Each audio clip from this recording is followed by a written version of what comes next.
Good morning. Thank you all for coming out. So we have a packed room. My name is Jared Pete. I'm a software engineer at Red Ventures, and this is my friend David Crespi, who is a data scientist at Red Ventures. And today we're going to talk you through how we automate and productionize machine learning pipelines for real-time scoring. For those of you who haven't heard of Red Ventures, we are a digital consumer choice platform. And essentially what that means is we help connect online customers with products and services across 3 different industries: home services, financial services, and healthcare. You may recognize a few of our brands up on the right of the screen. At Red Ventures, we're a data-driven company, and we rely on our data science team to optimize each point of the customer journey from the first time a user interacts with one of our websites all the way through to that final sale. And since we operate across so many different business units, it's important as a team when we develop solutions that we're able to scale these solutions across all of our properties so that we can increase the number of machine learning decisions we make. One quick example of a problem we often encounter is product recommendation. So when a user comes to our creditcards.com site, we have numerous credit cards that we could potentially show them, but we only want to show them a really small subset of cards that best fits what they're looking for. So our creditcards.com site will reach out to our prediction API that will return which cards to show, and those cards will then be displayed on the screen. Just like the product recommendation problem, a lot of the solutions we develop are actually real-time problems. And when developing real-time predictions, we have 2 main requirements. The first requirement is speed. We need to serve predictions as fast as possible because every millisecond that we're waiting on a prediction to return, that's a millisecond that a user is waiting on one of our websites, and the longer they wait, the worse the customer experience is going to be. And the second requirement is consistency.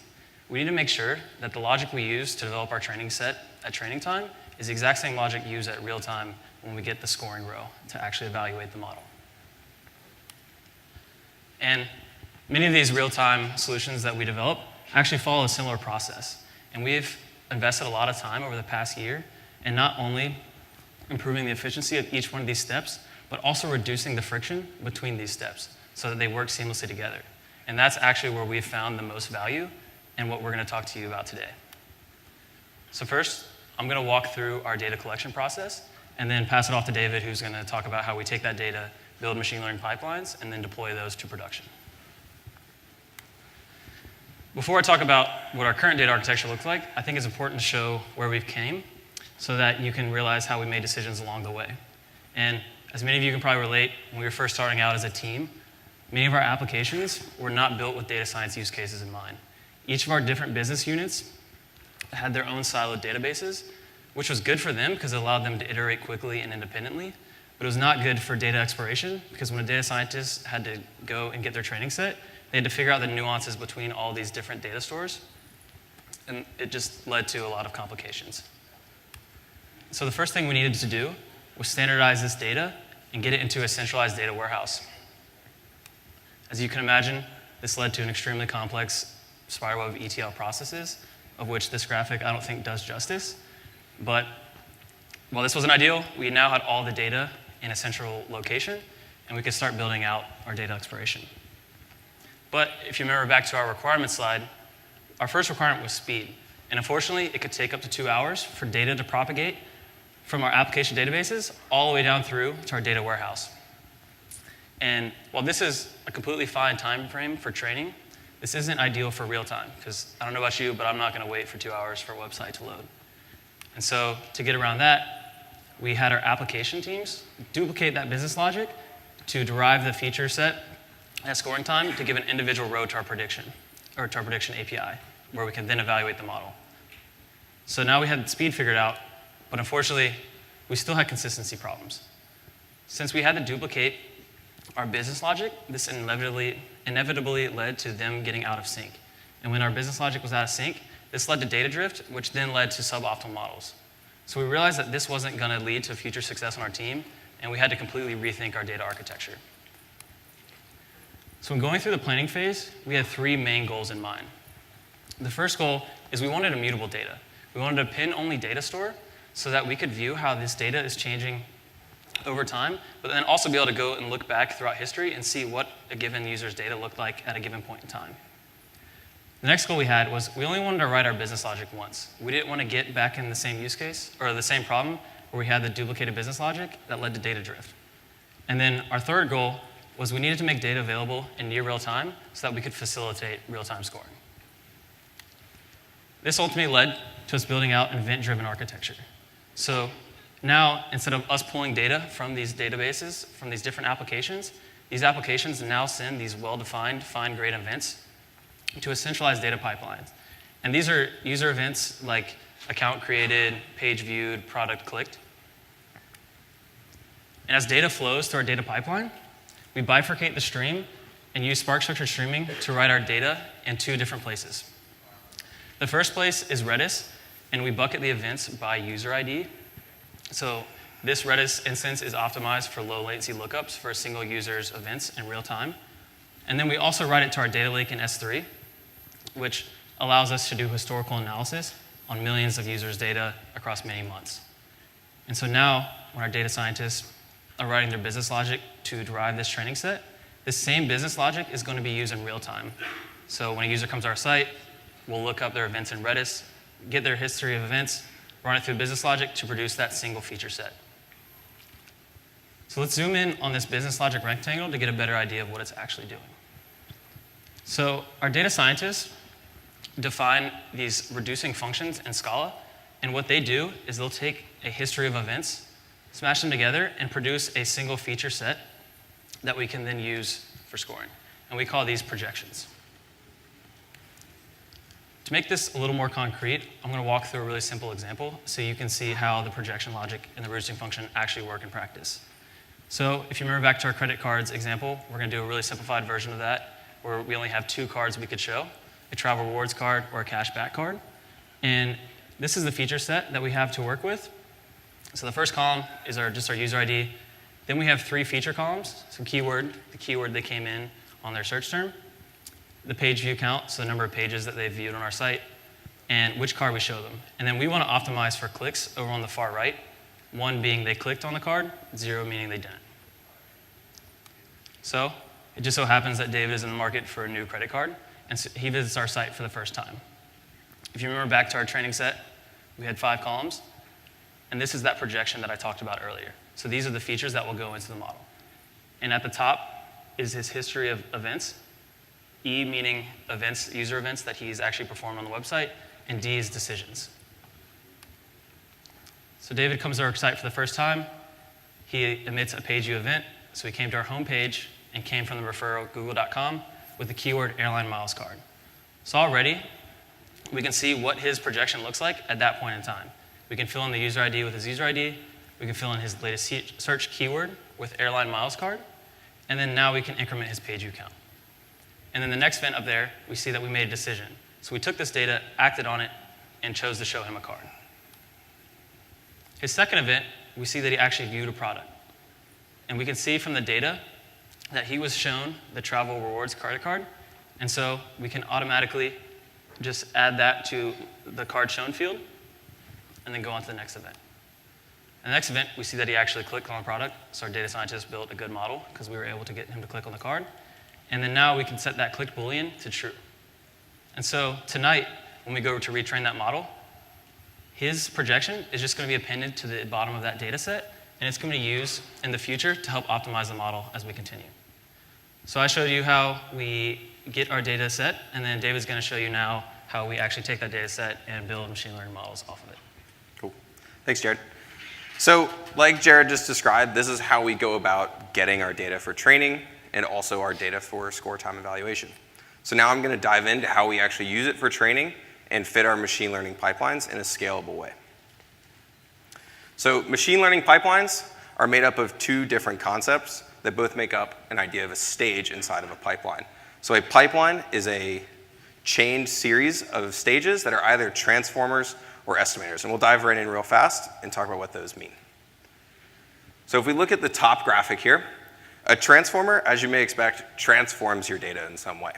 It knows something specific to transform with and takes in raw data, and similar to the concept of immutable data that Jared talked about before, is append only. So transformers, for the most part, take in a single column of data, operate on a row-by-row basis using usually simple mathematical operations to produce a new column on that data set. Estimators, on the other hand, fit something to your data. So they learn some property about a specific column to output a transformer. So in this case, we have our raw data again, and our estimator is going to take in a single column, learn something about it that encompasses all of the rows to output a transformer. So the difference here is that estimators operate on every single row to output a transformer, and transformers operate on a single row across an entire column to output a new column. And a good example to think about this is imputation. So let's say you wanted to take a numeric column in your data set and impute with the mean. Well, as much as we often think about that as a data transformation, it's really an estimator stage. The first thing you need to do is learn about the column that you're looking at, what that mean is for all the non-missing value columns, and then output that transformer. That transformer holds on to that mean value and goes row by row for the transformation stage to say, is this value missing? If so, fill in with the mean, otherwise use the value that's already there. So what we're able to do with that is think about all of these things as operating on a single column for input and a single column for output, which means all of these together, whether it's estimators or transformers, are all of the type pipeline stage and can actually be chained together.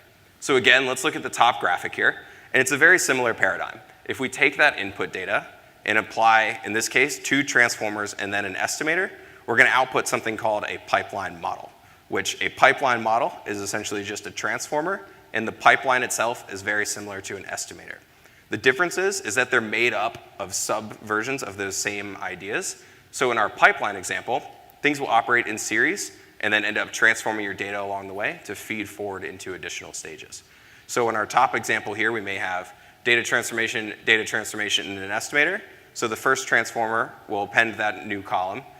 The second transformer will append another new column, and then our estimator may learn something about any of the columns we have at that point to output a transformer.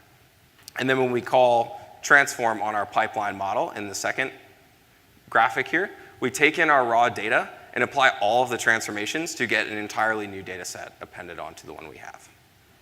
So that's really valuable for data transformations. Like, how do our machine learning algorithms fit in here?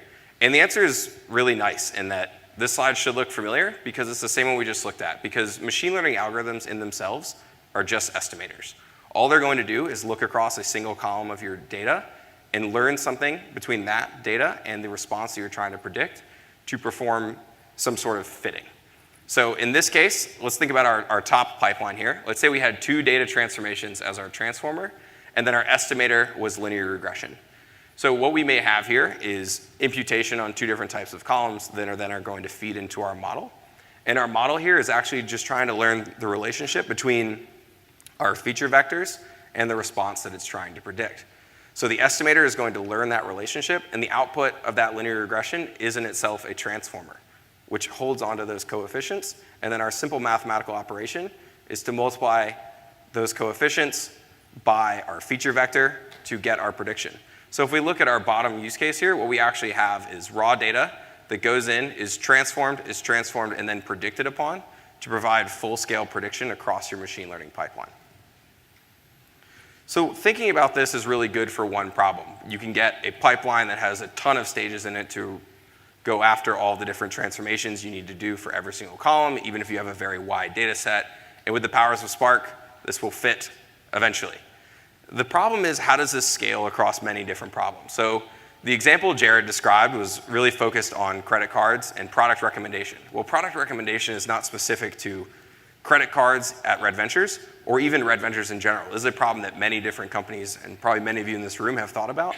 And one thing that we really focus on as a data science team is how do we scale what we've done to many different business verticals and many different problems, understanding that many of them are actually very similar. So the way to think about that is really about your features. And this gets back to the projection concept that Jared talked about. And historically, we've thought about features as kind of one big bubble of features. You have to go through them individually, decide what transformation steps you want to apply to them, and then output that and chain all of that together into one pipeline to provide your prediction. But in reality, you end up doing the same types of transformations based on the column type. And this is not type in the traditional programming sense, but more of a type when you understand the business use case of how you're going to use that feature in your model. So the 3 examples we have up here are numeric features, categorical features, and raw text features. Obviously, raw text is not a type. These things are just type string, similar to categorical features, but they will use a very different set of transformations to make them ready for your algorithm. And what you can actually do is take the projections that Jared described and annotate them with that machine learning type that we care about, whether it's one of these three or many others that I'm sure are running through your heads right now. And what we can actually get to is to be able to say, group the columns by all of these predetermined types, and go after a map that maps, hey, my numeric features get this predetermined set of transformations. Same with categorical, same with raw text, same with any other feature set you've thought about. And what this allows you to do is to get out the door with a pretty stable model without ever actually having to look at your data. You can handle all of your cases of missing values, you can handle all of your scaling, you can handle all of your encoding across many different problems. Obviously, that is not in any way a 100% solution, and understanding your data is really important, but it allows us to scale data science really well at Red Ventures with a very lean team. So now that we've talked about what we actually have with fitting a pipeline, we now have the ability to go from raw data all the way through prediction with one method call. But what do we actually do with that to give it to business application developers in a way that they don't need to actually understand Spark or what's happening behind the scenes inside of our data science models? So now we're going to talk about what model deployment looks like for us and how that can scale for you. So this is kind of the framework that we have. We have our prediction API in our nice green box there, and a lot of requesting applications on the right that are reaching out to us for customer decisions or product offerings or people asking, what should I do with this customer next? And you'll see on the far left that we have Spark. So we have our trained model, but it's loaded inside of a Spark cluster, and we need to figure out how to get that to interact well with our prediction API. So the first idea that we thought of is, well, why don't we just use Spark? In itself, it's just a library, and if we spin it up, we should be able to provide those same predictions. Well, Spark is really good at a lot of things. It is really good at dealing with big data, large-scale computation, and keeping up with all of the data that you have to deal with there. Unfortunately, it's not great at small-scale, very, very fast calculation. It's designed for big data, and at the point of prediction with a single customer, what you have is a really, really small data. You have one person with a single feature vector. All we really need is the Scala operations that happen under the hood without all of the overhead of Spark. So what we found was MLeap. You may have heard it mentioned in one of the keynotes this morning, but MLeap allows you to take in models from varying frameworks, whether it's Spark, scikit-learn, or TensorFlow, and serialize them into an MLeap bundle. So, and then you can load them up using the MLeap runtime, and you have full feature parity with each of these three frameworks to provide scoring predictions without all of the overhead of Spark. So this gets back to the 2 points that Jared made earlier for speed and consistency. So MLeap doesn't have the overhead of Spark, and it executes exceedingly fast. And on the other side of that, for consistency, all new releases of MLeap require full feature parity with transformers inside Spark that they claim to support. So we're always guaranteed to get the same output from our pipelines in MLeap as we did inside of Spark. So if we look at what model deployment for us actually looks like, I'm going to write code that's going to execute on Spark. And at the end of that, we're going to save our MLeap bundle into S3. And from there, our prediction API is listening to that same S3 bucket to load that MLeap bundle into the MLeap runtime to know how to provide the execution framework needed for the request from the applications. So if we think about the three things that Jared and I have now talked about, it's kind of data collection, machine learning training, and model deployment. And obviously, individually, none of these things are particularly complicated from the way we've described them. Obviously, there's a lot of infrastructure needs and learning to design each of these systems. But the interesting thing is actually how do you get them to work really well together? So in our case, our data collection has to feed our machine learning training. And our machine learning training obviously feeds our deployment, which then provides new data for collection. But the important part here is knowing that, hey, your data at train time is the exact same at real time for deployment, and that your model at train time is the same as at real time for deployment. And then the data that's being produced and collected based on your new models is valid data to be used for training. So the arrows in between here are actually the tough part, and understanding how Spark is able to facilitate that has been a really big eye-opener for us. So in recap, those are the big three things that are really important to us, is kind of that data collection, machine learning training, and model deployment. And we've actually been able to generate some pretty new, cool capabilities with that in the past year. So the first piece is new algorithms. So if you think about that estimator transformer paradigm, if you think about what majority of machine learning algorithms are, is they're just math. And if you can keep up with the math and understand how to code it, then you can create new ones that operate very seamlessly inside of the Spark ecosystem. And on top of that, inside of MLeap, they provide really good examples and documentation of how to add that same transformer that you wrote in Spark to MLeap. So with this within our team, we've been able to launch many new transformers and estimators to use at train time and score time, and new modeling techniques like contextual multi-arm bandits for reinforcement learning in real time. So the other side of that is being able to scale very quickly. Our data science team is roughly 10 to 12 data scientists, but we have hundreds of real-time scoring models in production that are all helped to maintain visibility through Databricks and inside of our production application, maintained by our team of engineers.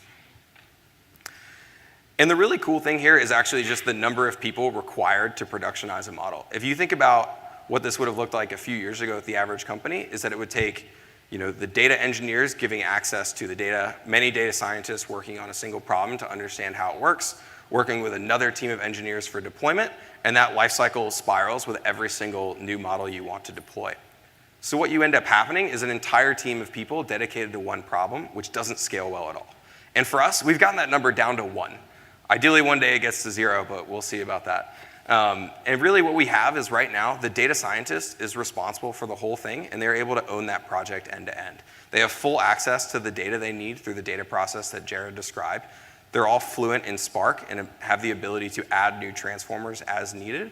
And our production API has been made really simple so that saving a model as MLeap is all you need to know how to do, and then you can provide the right endpoint to the engineer that's requesting it, and all of a sudden you can provide real-time scoring decisions with just one person. So at this point, we'd love to open it up for questions for either myself or Jared.